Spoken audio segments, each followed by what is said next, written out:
ada lah untuk bulan yang akan datang. Ada 6 je lagi. Wait.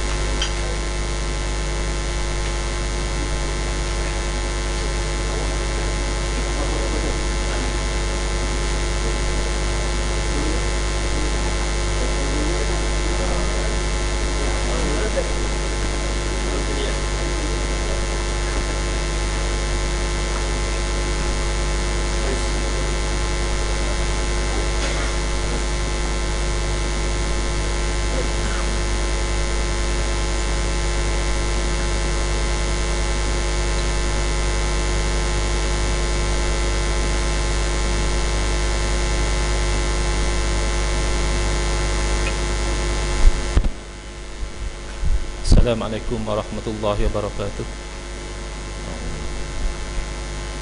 Bismillahirrahmanirrahim.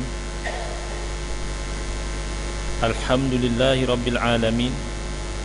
Wa afdhalus salati wa atammu taslimi ala sayyidina Muhammadin wa ala alihi wa sahbihi ajma'in. Rabbi shrah li sadri wa yassir li amri wahlul 'uqdatam min lisani yafqahu qawli. Subhanaka la ilma lana illa ma 'allamtana innaka antal alimul hakim. Allahumma akhrijna min zulumatil wahmi wa akrimna binuril fahmi waftah 'alaina bima'rifatil ilmi wa sahhil akhlaqana bil hilm waj'alna mimman yastami'una al-qawla fayattabi'una ahsana. Allahumma ati nufusana taqwaha wa zakkiha anta khairu man zakkaha anta waliyuha wa maulaha. Allahumma arinal haqqa haqqan warzuqna ittiba'ah wa arinal batila batilan warzuqna ijtinabah. Amma ba'd. Alhamdulillah, malam ni insya-Allah kita akan sambung membaca isi kitab Kekeliruan Umat. Inilah jawapannya, susunan Al-Fadil Ustaz Muhaddir bin Haji Jol Hafizahullah. Kita sampai ke muka surat 3 ya. Alhamdulillah, malam ni ramai ya, tuan-tuan yang telah mempunyai kitab, dan kita harap insya-Allah di masa-masa yang akan datang ya, setiap hadirin itu dapat mengambil faedah dan manfaat daripada kitab yang bakal disediakan nanti. Sebelum daripada kita melihat kepada isi kitab, sebagaimana kuliah yang lalu, mungkin ada faedahnya kalau kita ingatkan kepada setiap daripada diri kita ini tentang beberapa adab di dalam majlis ilmu, yang mana dengan menjaga adab-adab ini insya-Allah kita akan mendapat keberkatan. Kerana ilmu itu bukan dituntut semata-mata kerana zat ilmu itu, tetapi ia dituntut untuk mendapatkan kebaikan. Kebaikan daripada ilmu itu dinamakan keberkatan, dan keberkatan daripada ilmu sangat-sangat bergantung kepada setakat mana kita menjaga adab di dalam majlis ilmu. Jadi secara ringkas ya, sebab nak cerita panjang ya, saya sendiri ada kuliah-kuliah yang membicarakan khusus tentang adab penuntut ilmu. Saya menggunakan kitab Makanatul Ilmi wal Ulama wa Adabu Talibil Ilim, martabat ilmu dan ulama dan adab-adab penuntut ilmu. Kitab nipis sahaja, tapi setakat ini setelah beberapa bulan mengaji masih belum tamat lagi. Ini ringkas saja, 3+1, 3 campur 1. 3 ini adalah adab yang praktikal, yang insya-Allah orang boleh lihat sama ada kita amalkan atau tidak adab yang 3 ini. Pertama, di dalam majlis ilmu kita memilih cara duduk yang sesuai bagi mereka yang tidak ada keuzuran ya. Cara duduk yang sesuai di dalam majlis ilmu salah satu daripada 3 saya sebut mengikut pariti ya. Dia yang paling afdal, yang seterusnya dan seterusnya. Yang pertama adalah duduk sebagaimana duduk di dalam tahiyat awal, atau duduk sebagaimana kita duduk di antara 2 sujud, dinamakan duduk iftirash. Yang kedua, kita duduk sebagaimana kita duduk di dalam tahiyat akhir, ataupun dinamakan duduk tawarruk. Dan pilihan yang ketiga, kita duduk tarabbu', iaitu duduk bersila. Jadi kita elakkan di dalam majlis ilmu duduk dengan cara duduk yang lain selain daripada 3 ini, kecuali kalau kita ada keuzuran maka kita duduk sebagaimana yang kita mampu, ya. Dan saya kira diingatkan, ya, dalam kitab tentang adab penuntut ilmu ada dikatakan uqudu qa'datal muta'allimin wala walaisa qa'dah al-muallimin. Hendaklah orang yang menuntut ilmu tu duduk sebagaimana duduknya penuntut ilmu, dan jangan mereka duduk sebagaimana duduknya tuan-tuan guru, ya. Jadi maksudnya duduk sebagaimana duduk penuntut ilmu ini ialah dengan tidak menyandar, ya, kepada dinding atau kepada tiang sekiranya tidak ada keuzuran. Sebab biasanya guru yang menyandar. Kalau di Masjidil Haram atau di Masjidil Nabawi, masyayikh yang mengajar itu setelah sembahyang mereka akan cari tiang. Mereka akan duduk di situ dan mereka akan berkuliah. Jadi jangan kita terbalikkan, jangan di sini kita yang cari tiang, kecuali memang kalau kita ada keuzuran. Yang kedua ialah kita beri penumpuan kepada majlis ilmu dengan tidak kita tu bersembang-sembang sesama sendiri, lebih-lebih lagi kalau sampai berlawak jenaka dan ketawa, dan elakkan daripada alat-alat telefon kita itu mengganggu penumpuan kita. Sebagaimana kita tidak sanggup bangkit menjawab panggilan telefon di dalam majlis raja-raja misalnya, kita menjadi tetamu kehormat majlis dengan raja, majlis dengan tuanku, kita tak akan sanggup menjawab telefon di depan tuanku.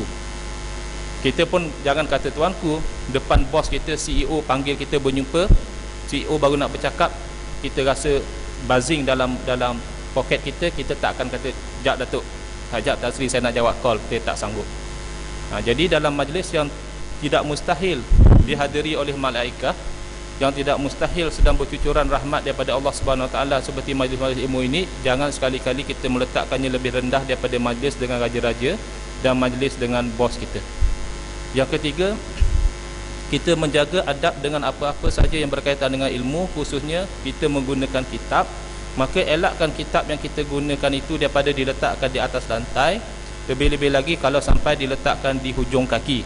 Ada orang dia lengoh, dia tak perasan, dia belunjuk, rupanya kitab yang di dalamnya ada tertulis ayat suci Al-Quran, di dalamnya ada tertulis hadis-hadis Nabi SAW, dah berada di hujung kaki, ya. Jadi kalau di atas lantai itu kan sama level dengan punggung.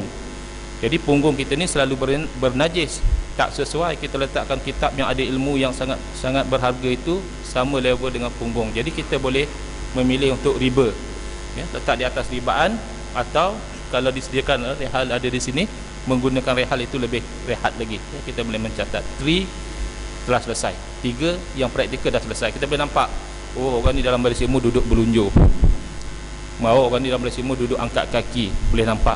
Oh, dia ni sambil-sambil majlis ilmu duduk main SMS, duduk main Facebook. Atau kita boleh nampak dia meletakkan kitab itu dengan cara yang tak sesuai, ya. Sesuai Tok Guru, jangan kata letakkan kitab atas lantai, letakkan sesuatu di atas kitab pun dia tak bagi. Yang plus one ni orang tak nampak. Yang satu ni adab kita dengan Allah Ta'ala saja yang tahu, iaitu kita ikhlaskan niat kita di dalam mana-mana majlis ilmu semata-mata kita hadir untuk mendapatkan redha daripada Allah Subhanahu Wa Ta'ala. Sebab redha daripada Allah Ta'ala ni bergantung dengan ketaatan kita kepada perintah Allah dan setakat mana kita menjauhi larangan Allah. Macam mana kita nak patuh, macam mana kita nak elak kalau kita tidak ada ilmu, maka kita hadir. Itu saja tujuan, bukan dengan tujuan yang lain.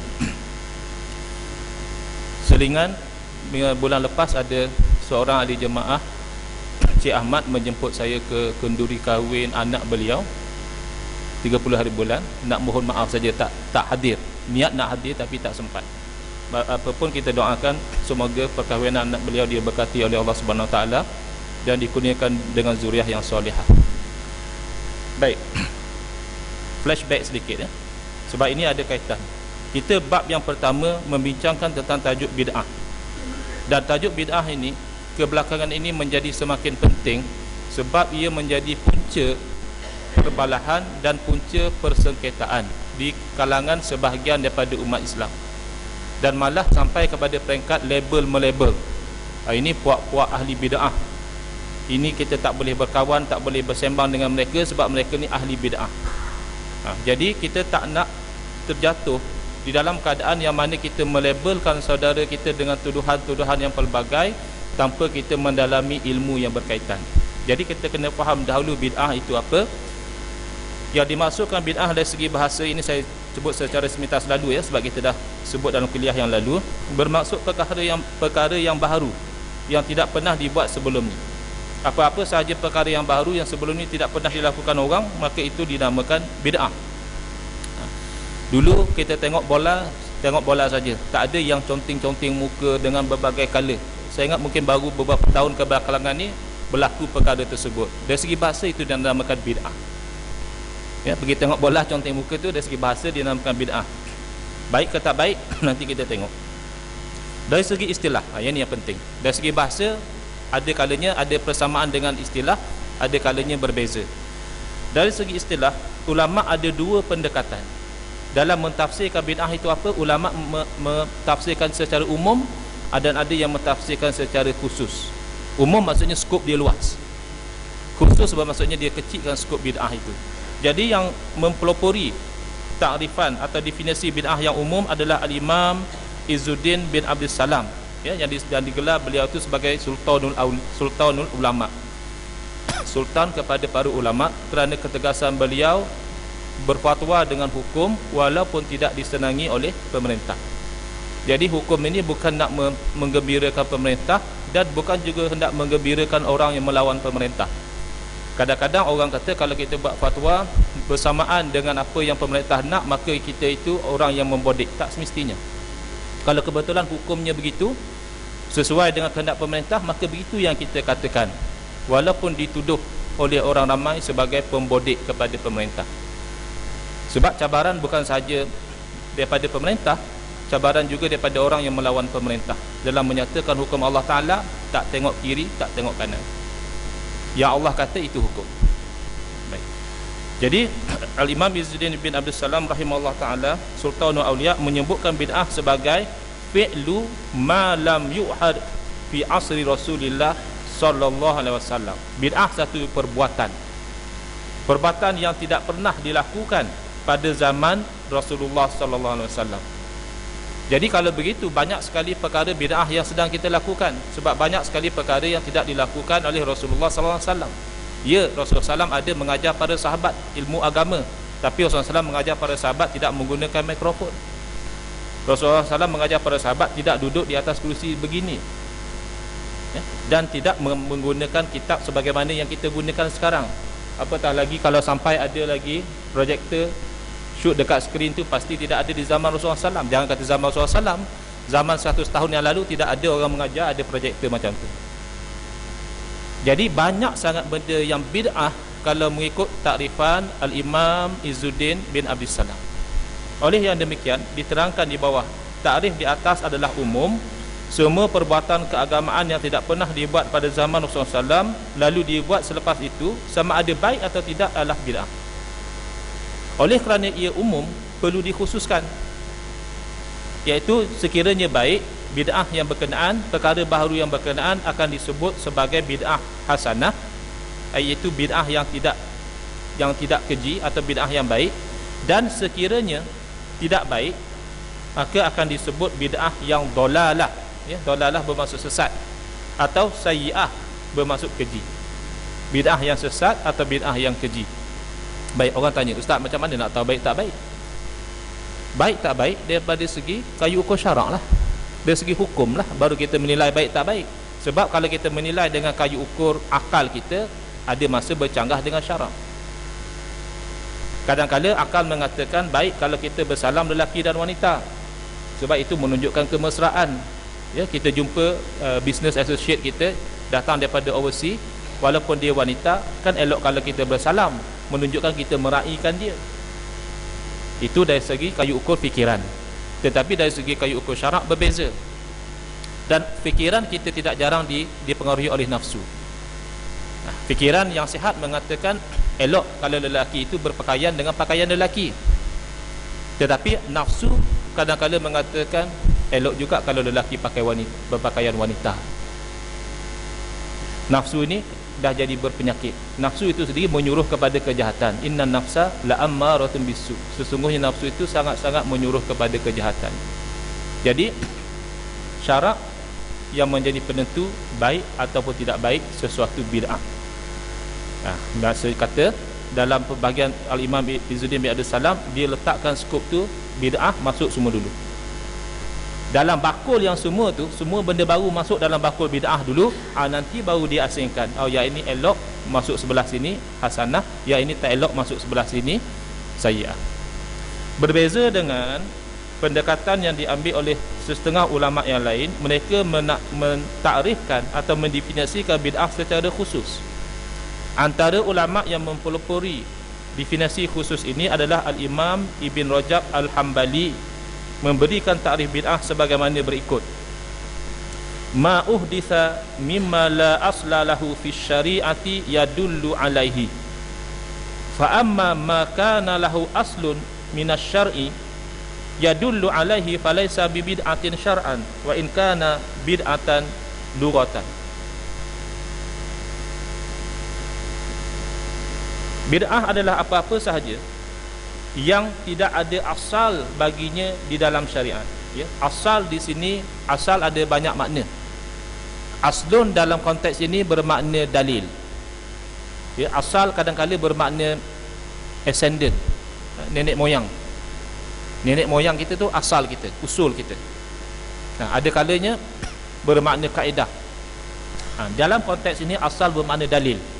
Apa-apa yang direka-reka, yang diinovasikan tanpa ada dalil dalam syariat yang membolehkannya, maka itu adalah bid'ah.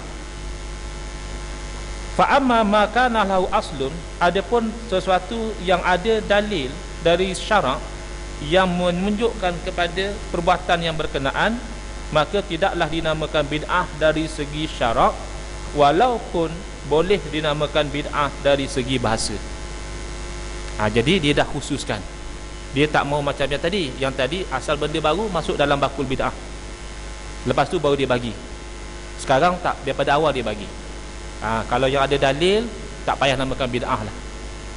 Kalau yang tak ada dalil, baru dinamakan bid'ah. Jadi kalau ikut pembahagian yang khusus ini, bid'ah semuanya adalah dalalah. Sebab dia dah bagi siap. Macam orang pilih buah-buahan lah, ya, kutip lah dulu. Asal namanya buah durian, kita kutip masuk dalam bakul.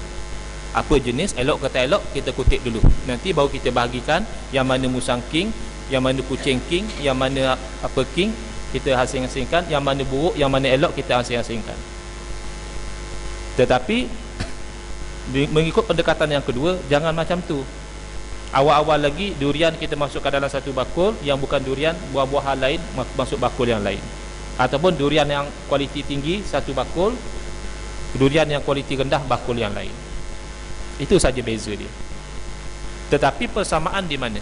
Kita kadang-kadang terlampau fokus kepada perbezaan, menyebabkan yang selalu berlaku antara masyarakat Islam adalah pergaduhan. Cuba kita fokus kepada persamaan. Di mana ada persamaan antara dua takrif ini, iaitu kedua-dua takrif ini bersetuju bahawa bukan semua bid'ah itu sesat. Kalau yang baik itu hasanah, kalau yang tidak baik itu dalalah, ya. Memang kita perasan, memang kita sedar, ada sebahagian daripada sahabat-sahabat kita, ada sebahagian daripada saudara kita cenderung untuk mengatakan semua bid'ah itu sesat.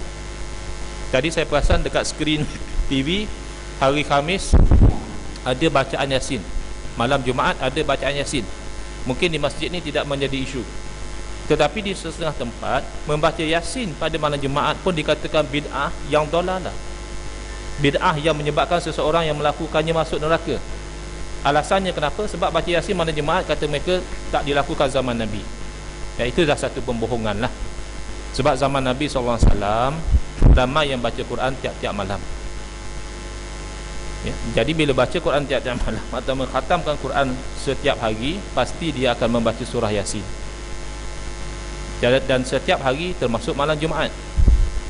Jadi nak mengatakan zaman Nabi tidak ada orang baca Yasin malam Jumaat tu tak tepat. Cuma mungkin maksud dia tidak dilakukan sebagaimana yang kita lakukan sekarang, ya. Bila malam Jumaat saja khusus kita baca Yasin, malam Jumaat saja khusus kita baca Yasin, ada yang bawa air dan sebagainya. Itu mungkin maksud mereka, pun tidak tepat. Kenapa kita katakan tidak tepat? Kerana yang pertama, baca Yasin ni ada dalil. Dalil yang tidak dikhilafkan oleh seorang pun bahawa membaca Al-Quran itu sesuatu yang disuruh oleh syarak. Yasin termasuk dalam Al-Quran ataupun tak? Termasuk. Dan tidak dikhilafkan juga bahawa membaca Al-Quran ini secara umumnya pada bila-bila masa, pada bila-bila hari pun boleh, termasuk malam Jumaat. Jadi mereka kata kami setuju, tetapi kamu mengkhususkan baca Yasin malam Jumaat, mengkhususkan tu bid'ah katanya. Baik, kita pun setuju dengan dia sekiranya mengkhususkan itu dalam bentuk yang memang mengkhususkan, bukan semata-mata kerana amalan. Ya, ada orang pergi pasar tani hari Sabtu atau berniaga pasar tani hari Sabtu. Kalau dia kata kerana ada perintah daripada Rasulullah SAW mengatakan kalau nak berniaga mesti hari Sabtu, memang itu kita tentang, sebab tidak ada dalil macam tu. Tapi kalau memang kebiasaannya supaya senang, hari Sabtu orang tahu ada pasar tani, hari Sabtu orang akan shopping, itu semua amalan. Biar kita faham perbezaannya. Jadi yang tak bolehnya, contohnya satu orang dia mengisytiharkan Yasin cuma boleh baca malam Jumaat. Kalau baca malam Khamis tak boleh. Kalau baca malam Rabu salah. Kalau baca malam Isnin Nabi larang. Itu baru pengkhususan yang batil. Yang itu kita setuju. Kena diperbetulkanlah ya. Kalau ada orang yang berfahaman macam tu, kalau nak baca Yasin dia nak buka Quran elok dah. Dia segi tanya, bang nak buat apa? Nak baca Yasin. Bang hari ni hari Rabu. Ya ke? Tak jadi. Kalau ada yang macam tu, baru kita perbetulkan kesilap fahaman dia. Atau dia mengatakan kalau nak baca Quran malam Jumaat mesti surah Yasin ya. Jangan pandai-pandai dia baca surah Baqarah ke, surah Ali Imran ke, surah Al-Kahfi ke, jangan. Malam Jumaat mesti baca Yasin. Yang itu pun perlu kita perbetulkan, sebab dia dah silap faham, mengatakan sesuatu yang tidak ada dalil daripada Rasulullah SAW. Tapi kalau semata-mata dia aturkan, sebab nak baca Yasin tiap-tiap malam, dia tak berapa rajin. Bukan malas tu rasanya kasar sangat, tapi kurang rajin. Akhirnya dia teringat nak pilih seminggu sekali lah baca Yasin, jangan sampai tak baca langsung. Jadi akhirnya dia memilih malam yang mulia, sebab Jumaat ni dipanggilkan Id, hari raya bagi orang Islam. Jadi hari yang mulia ini elok dimuliakan dengan ibadah. Jangan malam Jumaat dia pilih untuk berkaraoke, jangan malam Jumaat dia pilih untuk berdanduk, jangan. Sebab dosa menjadi lebih berdosa kalau dilakukan pada waktu dan tempat yang mulia. Dan ibadah menjadi lebih cantik kalau dilakukan pada masa dan tempat yang mulia. Baik, akan sampai insya-Allah isu baca Yasin ni. Tapi sebagai contoh bid'ah ya dari segi bahasa, tetapi bukan bid'ah dari segi syarak. Kenapa? Ada dalil.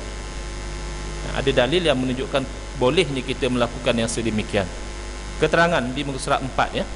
Bid'ah dari segi syarak semuanya sesat ya. Cadangan saya kat sini baca wirid agak slow motion. Jadi masa kita berkuliah sebelum azan tu tak panjang mana. Mungkin selepas azan saya akan sambung lagi 10 minit, boleh ya. Di sesuatu tempat ada yang 15 minit.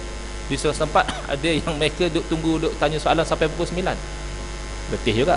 Jadi di sini saya tak pasti ya, kebiasaan masjid ni macam mana, tapi saya rasa insya-Allah 10 minit tu tak berat mana. Dan kalau ada soalan boleh bertanya selepas azan. Baik. Bid'ah dari segi syarak semuanya sesat.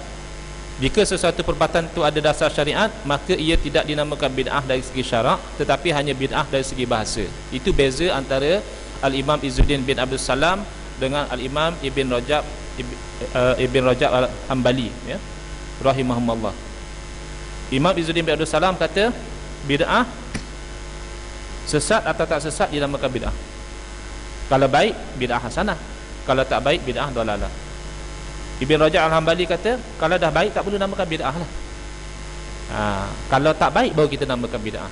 Jadi perbezaan cuma dari segi cara mendefinisikan sahaja, tapi dari segi substance, dari segi maksud tidak ada perbezaan. Rumusan takrif yang diberikan oleh ulama dalam pendekatan kedua merujuk kepada bid'ah dalalah oleh para ulama daripada pendekatan yang pertama. Ambil contoh supaya kita senang faham. Kalau satu orang mencuri, kemudian dia mengaku, apa pendapat tuan-tuan? Orang tu mencuri, kemudian dia mengaku, dia bersalah lah, betul tak? Kita tuduh, ni tadi masuk dalam masjid bukan nak semayang, tapi curi duit dalam tabung kan. Dia pun mengaku. Jadi bila mengaku tu bersalah. Itu dari sudut istilah yang umum. Tetapi orang undang-undang, lawyer, dia buat pula satu istilah mengaku yang bermaksud belum tentu salah. Sebab tu kalau tuan-tuan baca dalam surat khabar, tertuduh mengaku tidak bersalah pula. Aku ingat mengaku salah. Rupanya ada juga pesen mengaku tak bersalah. Dia terjemah daripada perkataan orang putih pleading. Ya, jadi bila dia baca tuduhan, dia nak tengok plead daripada accused, daripada tertuduh tu dia plead guilty atau dia plead not guilty. Jadi bila diterjemahkan dalam bahasa Melayu, tertuduh mengaku bersalah. Okey, itu kita tak terkejut sangat. Tapi tertuduh mengaku, kita pun lega, tak payah bicara. Rupanya mengaku tidak bersalah. Maksudnya istilah mengaku dari segi undang-undang dah jadi khusus. Kalau daripada, minta maaf, istilah mengaku dari segi bahasa khusus. Mengaku maksudnya salah saja, tak ada yang mengaku tak bersalah. Tapi istilah dari segi undang-undang umum. Mengaku tu luas. Kita cek balik. Tadi dia mengaku salah ke dia mengaku tak bersalah? Mengaku salah, okey, tunggu jatuh hukuman je. Mengaku tak bersalah, kena bicara. Dah putus oleh hakim, baru lepas tu jatuh hukuman. Jadi saya harap dengan contoh tu kita boleh faham kenapa di sana seolah-olah ada perbezaan antara takrifan yang umum dan takrifan yang khusus. Sebenarnya tidak ada beza, ya, cuma cara pembahagian saja yang berbeza. Baik, jadi kita ambil kesimpulan. Lepas rumusan, kesimpulan. Kalau ada yang tak jelas nanti lepas azan boleh tanya. Al-Imam Ibn Al-Arabi mengatakan, Ibn Al-Arabi ni berbeza dengan Ibn Arabi. Dia ada dua yang berbeza, ya, dua ulama alim yang berbeza. Ibn Arabi ialah arif billah, orang sufi, tokoh sufi yang terkenal dengan kitab Futuhat Makkiyah. Dan beliau tokoh sufi yang agak kontroversi. Kontroversi daripada sudut mana? Bukan sahaja orang yang menolak tasawuf menolak beliau, yang menolak tasawuf yang menolak Ibn Arabi lah. Even ulama-ulama ahli sunnah wal jamaah pun ada sebahagiannya tidak menerima aliran tasawufnya Al-Imam Ibn Arabi. Tetapi ramai juga ulama ahli sunnah wal jamaah yang boleh menerima aliran tasawuf beliau. Kebanyakan ulama ahli sunnah wal jamaah lebih selesa dengan aliran tasawuf Al-Imam Al-Ghazali, Al-Imam Al-Junaid Al-Baghdadi rahimahullah. Itu lain. Yang dimasukkan Imam Ibn Al-Arabi ni bukan yang itu. Ini adalah salah seorang ulama dalam mazhab Imam Malik, ya, ahli tafsir yang hebat. Beliau mengatakan bahawa laisatil bid'atu wal muhdasu, baris tu kena perbetulkan ni, kalau baris dia belum diperbetulkan. Laisa ni isim dia kena baca dengan marfu' bagi depan. Laisatil bid'atu wal muhdasu mazmumaini li lafzi bid'atin wa muhdasin. Bukanlah bid'ah dan perkara yang baharu itu kedua-duanya itu terkeji semata-mata kerana namanya bid'ah dan namanya baharu, bukan. Sebab tu hadis dan Quran jangan kita baca terus ambil keluar hukum sebab kita bukan ahli. Kita faham macam tu. Bukan semua orang sampai pada peringkat bila baca Quran terus pandai nak keluar hukum. Itu peringkat yang sangat tinggi. Jadi jangan kita dengar hadis mengatakan kullu bid'atin dalalah terus kita pukul rata tidak ada bid'ah yang hasanah. Semua bid'ah mesti dalalah. Nanti kita akan terangkan dari segi bahasa. Ini kita ambil umum dahulu kata-kata ulama yang menerangkan bahawa bukanlah bid'ah dan benda baharu itu dikeji semata-mata kerana namanya bid'ah dan semata-mata kerana namanya baharu. Wala ma'anihima, bukan juga kerana maknanya. Asalkan ada sesuatu itu yang baru direka, maknanya benda barulah, terus dikeji, tak. Wa innama, hanya saja maksudnya yang dikeji dari segi bid'ah tu yuzammu minal bid'ati ma yukhalifus sunnah. Benda baharu yang dikeji itu ialah benda baharu yang menyalahi sunnah, menyalahi tuntutan syarak, itu yang dikeji. Wa yuzammu minal muhdasati, dan dikeji daripada perkara-perkara yang direka-reka ma da'a ila dhalalati, yang menyeru kepada kesesatan. Itu dikeji. Contohnya menyeru orang supaya azan bahasa Melayu. Mungkin tak berlaku lagi di negara kita, tapi di negara Turki pada zaman Kamal Atatürk nak menaikkan sentimen anti kepada orang Arab, sampai anti kepada benda-benda yang menjadi syiar agama, mereka suruh azan dalam bahasa Turki. Jadi itu adalah bid'ah yang dikeji. Kenapa? Kerana melanggar atau membawa kepada kesesatan. Sebab bahasa Arab ni bahasa yang kaya, tak mampu diterjemahkan dengan tepat dengan bahasa-bahasa yang lain. Kalau masuk waktu bagi tahu, dah masuk waktu? Belum. Jadi kena faham betul-betul ya bab bid'ah ini. Sebab kita bimbang, satu, kita cepat membid'ahkan orang. Satu. Yang kedua, kita bimbang bila orang membid'ahkan kita, kita pun terkebih-kebih, tak tahu nak jawab. Kita tahu benda tu tak salah, kita pun fikir-fikir, takkan aku baca Yasin malam Jumaat nanti sebabkan tu aku masuk neraka. Malaikat pun kesian. Malaikat tengok orang ni masuk neraka, tembak MH17. Bagus dia kata, kau tembak orang sampai mati beratus-ratus, elok masuk neraka. Dia ni kenapa masuk neraka? Bunuh orang, merompak pergi toreh habis muka orang, masuk neraka. Malaikat kata bagus, dah lah merompak, tak fokus. Patutnya perompak tu fokus, dia hilang fokus, jadi ada tujuan-tujuan lain sampai toreh cedera muka orang. Tengok 2-3 orang dalam neraka macam orang baik-baik. Ni pasal apa masuk neraka? Kami baca Yasin malam Jumaat. Itu pun kita fikir pun dah tak sesuai dengan fikiran yang dibentuk oleh agama. Kita kata memang fikiran itu bukan sumber hukum, tetapi fikiran yang dibentuk oleh agama mengatakan yang dimasukkan dalam neraka ni disebabkan melakukan kejahatan. Adapun membaca ayat-ayat suci Al-Quran malam Jumaat ke malam Rabu ke malam apa sekalipun adalah ibadah. Jadi tidak menjadi sebab untuk seseorang dijerumuskan ke dalam neraka kerana melakukan ibadah. Jadi benda ni pelan-pelan ya. Kita tahu ada di sana hujah-hujah yang cuba menolak, tapi kita dah akan cuba jawab sedikit demi sedikit. Tadi kita dah jawab bahawa yang membaca Yasin pada malam Jumaat itu semata-mata sebagai satu amalan. Bukan dia kata kalau baca Yasin mesti malam Jumaat, dan bukan juga dia kata kalau nak baca Quran malam Jumaat mesti Yasin. Ya, insya-Allah kita belum berjumpa lah dengan orang yang berpendirian sedemikian, dan kalau kita jumpa hendaklah kita perbetulkan ya, sebab pendirian itu tak tepat. Baik. Muka surat 5. Soalan, berapakah pembahagian bid'ah? Jawapan, Al-Imam Syafi'i rahimahullah, lihat dalam bracket tu penting, lahir tahun meninggal wafat tahun 204 Hijrah. Bermakna inilah yang dinamakan ulama salaf. Bermakna kalau kita kata kita ni orang yang nak mengikut salaf, inilah salah seorang yang perlu kita ikut. Nanti kita sentuh selepas azan insya-Allah.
Bismillah, Alhamdulillah, wassalatu wassalamu ala Rasulillah.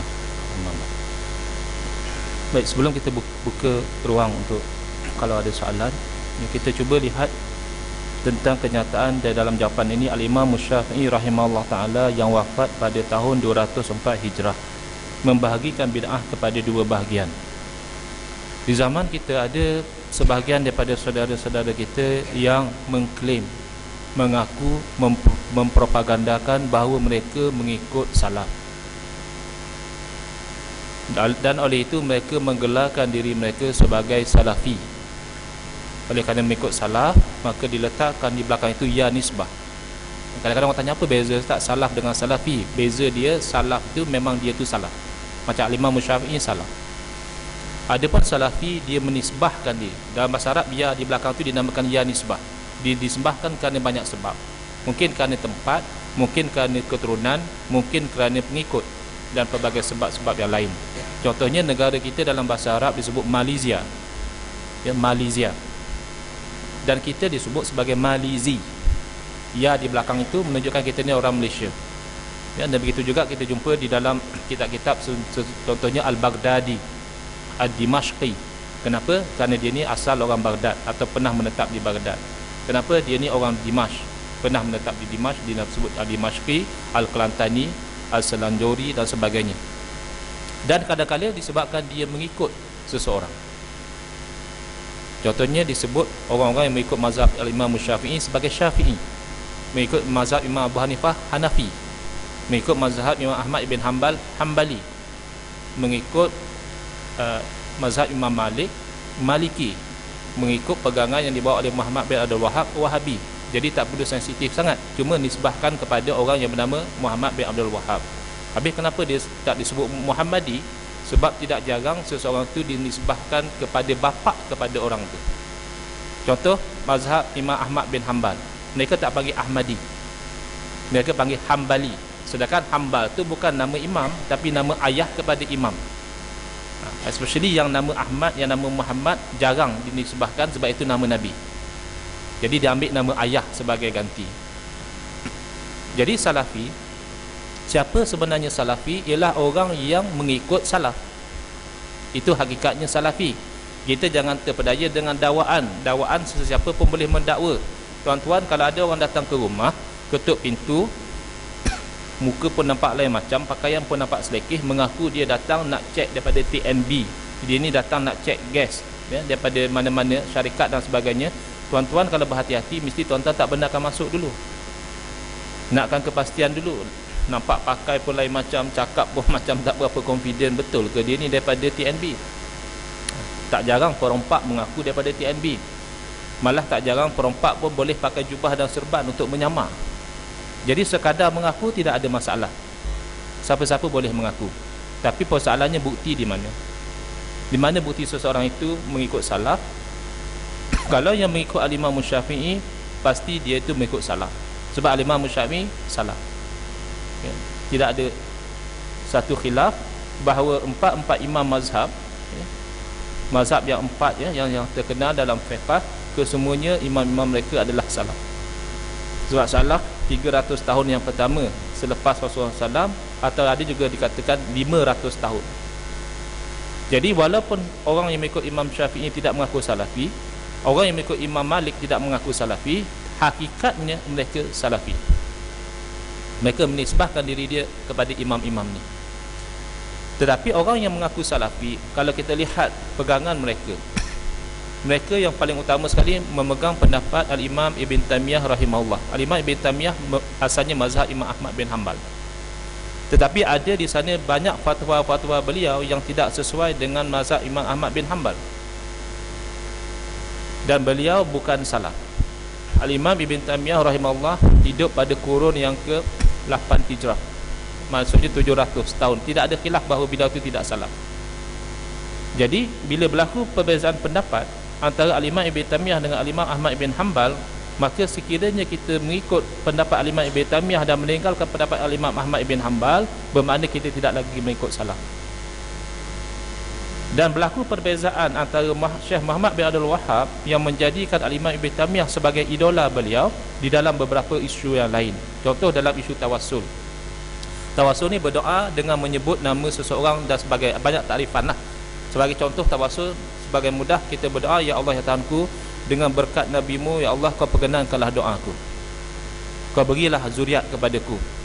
Ataupun ya Allah dengan barakah wali yang bermakam di sini, kau berilah aku jodoh dan sebagainya. Itu namanya doa secara tawassul. Kalau tidak tawassul, doa saja direct. Ya Allah kau kurniakanlah aku zuriat, ya Allah kau kurniakanlah aku jodoh, ya Allah kau sembuhlah penyakit aku. Itu doa secara biasa tanpa tawassul. Jadi doa secara tawassul insya-Allah kita akan bincang lebih detail bila sampai masanya. Tapi secara ringkas, sebelum Al-Imam Ibn Taymiyah tidak menjadi isu, diterima oleh semua ulama dan diamalkan oleh ulama daripada zaman sahabat Nabi lagi. Tetapi bila tiba zaman Al-Imam Ibn Taymiyah, beliau mengatakan tawassul dengan orang yang hidup saja boleh, tapi kalau tawassul dengan orang yang mati tak boleh. Itu pendapat Al-Imam Ibn Taymiyah, jadi melanggar ijma'. Datang Syekh Muhammad bin Abdul Wahhab, selepas pada beliau ada dua pendapat, ada dua riwayat. Ada yang mengatakan Syekh Muhammad Abdul Wahhab masih lagi mengatakan tawassul itu makruh, dan ada pendapat mengatakan Syekh Muhammad Abdul Wahhab mengatakan tawassul itu tidak dibenarkan, malah syirik. Kan dah ada beza. Dilarang dengan syirik tak sama. Minum arak haram bukan syirik, berzina haram bukan syirik, menyembah berhala haram dan syirik. Jadi daripada asalnya tawassul diterima oleh semua ulama, datang Al-Imam Ibn Taymiyah membezakan antara tawassul dengan orang hidup dan orang yang mati, mengatakan orang mati tak boleh, haram, dengan orang yang hidup boleh. Datang zaman Syekh Muhammad Abdul Wahhab mengatakan syirik. Jadi bila kita mengikut tokoh-tokoh ini terpulang, tapi tidak wajar mengatakan bahawa itu mengikut salaf, sebab ia berbeza dengan pegangan salaf. Jadi salaf, contohnya Al-Imam Syafi'i membezakan bid'ah kepada dua bahagian. Pertama bid'ah dalalah, kedua bid'ah hasanah. Apa yang dikatakan oleh Imam Syafi'i? Kata beliau, al-bid'atu bid'atan mahmudatun wa madmumah. Bid'ah itu dua jenis bid'ah. Itu gaya bahasa Imam Syafi'i. Dia cerita pasal air pun sama. Al-ma'u ma'an. Air ada dua jenis, dua air. Bid'ah ada dua bid'ah, mahmudah yang terpuji, wa mazmumah dan yang terkeji. Lepas tu baru dia takrifkan, bagi nama dulu. Takrif dia, fama wafaqas sunnah fahuwa mahmud. Apa yang mengikut sunnah maka itu terpuji. Wa ma khalafaha fahuwa mazmum. Dan apa yang menyalahi sunnah maka itu terkeji. Ini pun kadang-kadang orang-orang ni tak faham. Sahabat-sahabat kita tak faham. Dia kata hampa tipu, hampa kata Imam Syafi'i kata ada bid'ah hasanah. Aku tak jumpa pun dalam kata-kata Imam Syafi'i bid'ah hasanah. Kau bohong lah. Sebab dia baca mahmudah. Mahmudah dia kata bukan hasanah. Cuba faham, mahmudah maksudnya terpuji. Benda yang terpuji ni yang hasanah ke yang sayyi'ah? Benda yang elok ke benda yang buruk yang dipuji? Yang elok. Jadi rupanya hasanah dengan mahmudah tu sama. Ulama mengatakan la musyahhata fil istilah, tak perlu bergaduh kalau bab istilah, asal makna dia sama. Sebab istilah berbeza tak ada masalah. Jadi macam cerita orang Kedah dengan orang Kelantan jumpa ular. Orang Kedah kata ular. Orang Kelantan kata katok. Orang Kedah kata ular, bukan katok, ular. Orang tu suruh katok. Orang Kelantan katok tu maknanya pukul ular tu. Ular pukul ya. Tapi istilah berbeza. Jadi kalau diterangkan katok tu pukul, oh tak apa, saya bergaduh. Sebelum faham gaduh lah. Kawan tu kata ular, kawan tu kata katak. Bukan katak, katok, pukul. Jadi sama juga mahmudah dengan hasanah, makna sama. Mahmudah terpuji dan tidak dipuji kecuali sesuatu yang hasanah, yang baik. Baik, kalau ada soalan. Ada lebih kurang 5 minit lagi.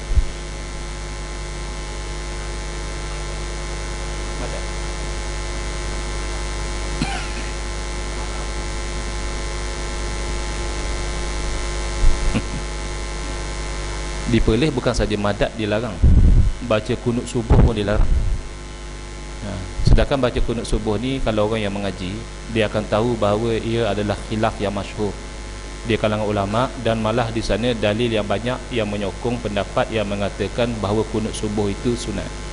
Tak apalah kalau kita setuju kepada pendapat yang mengatakan tak sunat, tak ada masalah. Ini khilaf dalam masalah furu'. Tapi sampai kita mengatakan bid'ah kepada orang yang membaca kunut, maka itu tidak dilakukan oleh golongan salaf. Malah kalau kita mengaji, dia masalah kadang-kadang dia mengaji sikit tapi melentingnya banyak. Macam orang belajar silat lah. Tok guru silat kan dia tenang je.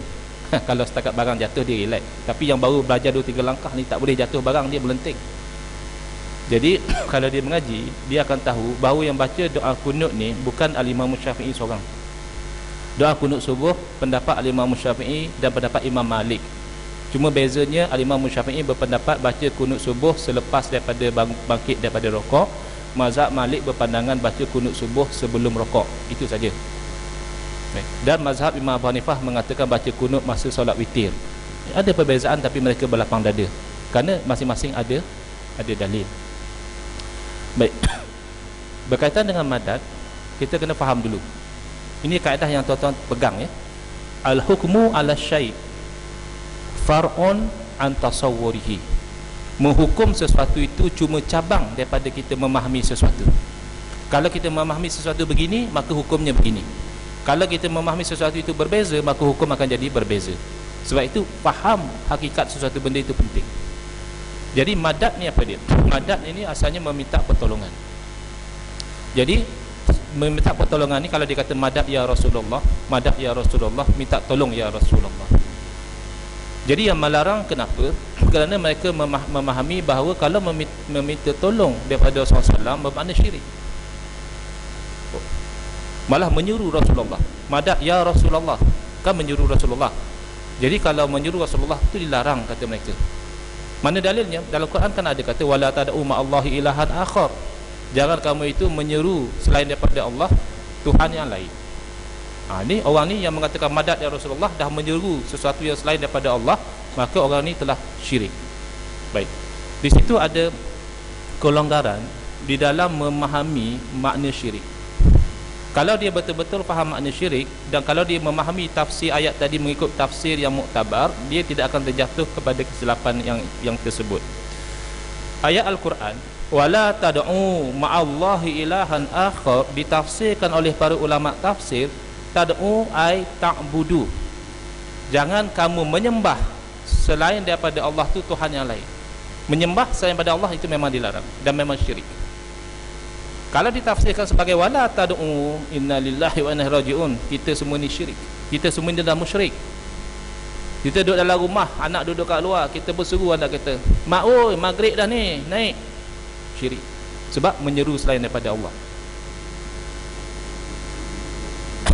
Kita panggil orang rumah kita, cepatlah nak keluar dah ni, sebab apa bersolek lagi, sayang ke daling ke, kita panggil, kan menyeru selain daripada Allah.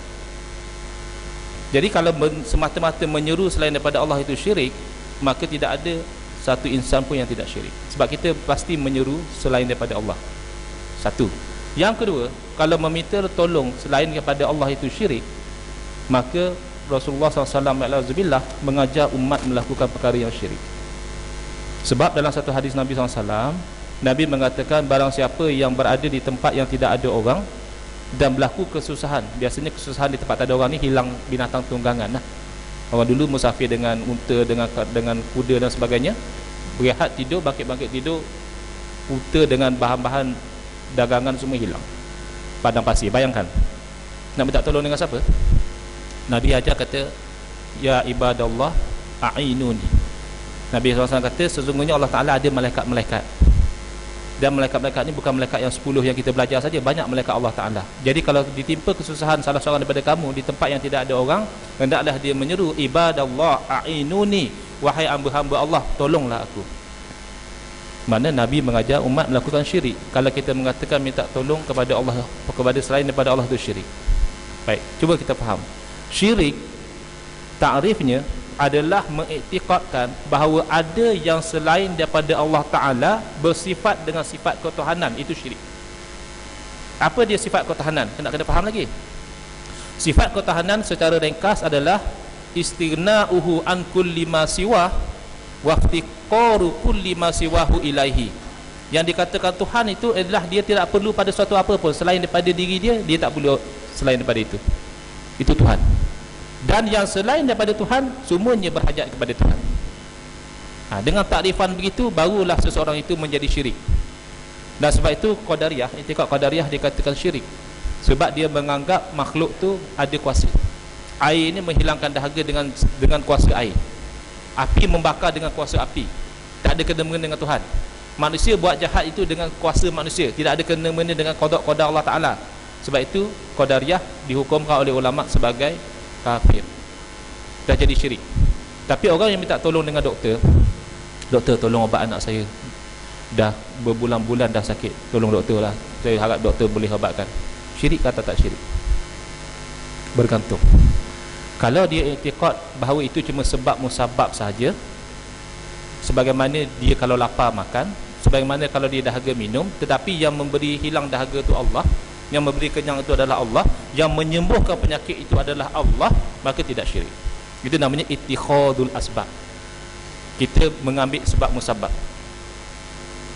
Kita pening tak kalau satu orang tu kata, aku lapar, makan lah, ada makanan buah saji, tak apa, Allah bagi kenyang, pula memang Allah bagi kenyang, tapi sebab musabab hang kena raih. Biasanya kalau makan kenyang, raihlah sebab musabab tu. Tapi kadang-kadang Allah nak tunjuk bahawa sebab musabab tidak memberi bekas. Ada tak masa-masa tuan-tuan tak makan tapi tak lapar? Ada. Ada tak masa-masa makan dah tapi lapar lagi? Ada. Tapi biasanya kalau tak makan lapar, dan kalau dah makan kenyang. Itu yang kebiasaan. Biasanya kalau berobat sembuh, tapi ramai juga yang berobat tak sembuh. Itu namanya muamalah dengan asbab tidak menjadi syirik. Begitu juga asbab, ada asbab yang duniawiyah, ada asbab yang ukhrawiyah.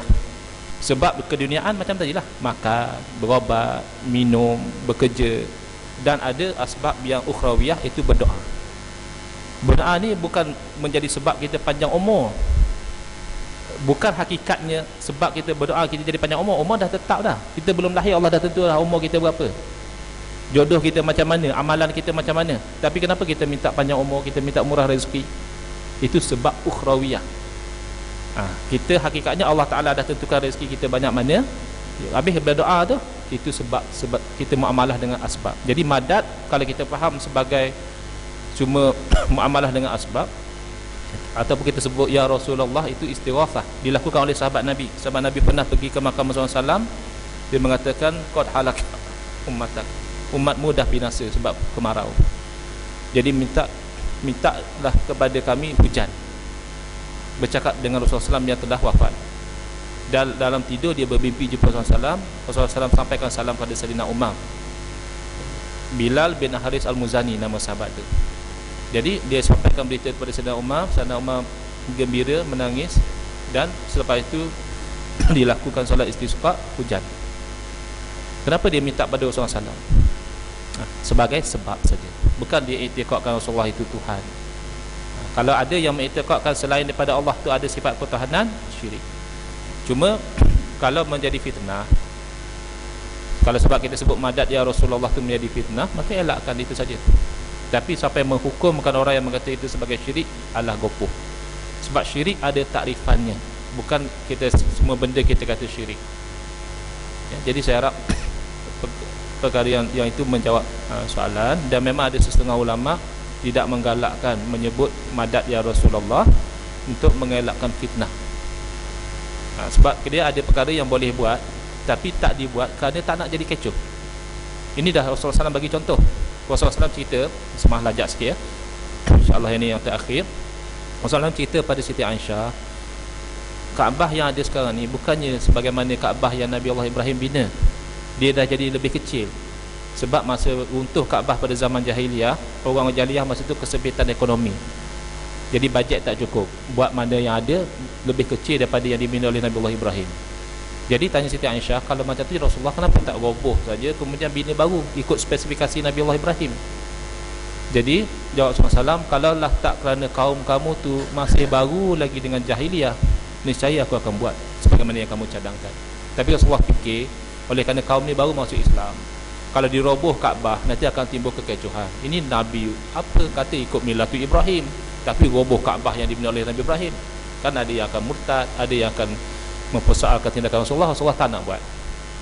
Jadi tidak semestinya semuanya benda yang baik kita buat. Kalau boleh mendatangkan natijah yang buruk, seelok-eloknya kita elakkan, dan benda itu bukan wajib. Sebut madad Rasulullah tu tidak ada ulama mengatakan wajib, paling-paling mengatakan benda itu sunat. Tapi dari segi hukum mengatakan syirik memang tak tepat, kecuali Kita tanya betul-betul, kamu kata madad Rasulullah ni apa yang kamu faham? Rasulullah lah boleh bagi segala-galanya, tak ada kena mengena dengan Allah Ta'ala. Itu baru syirik.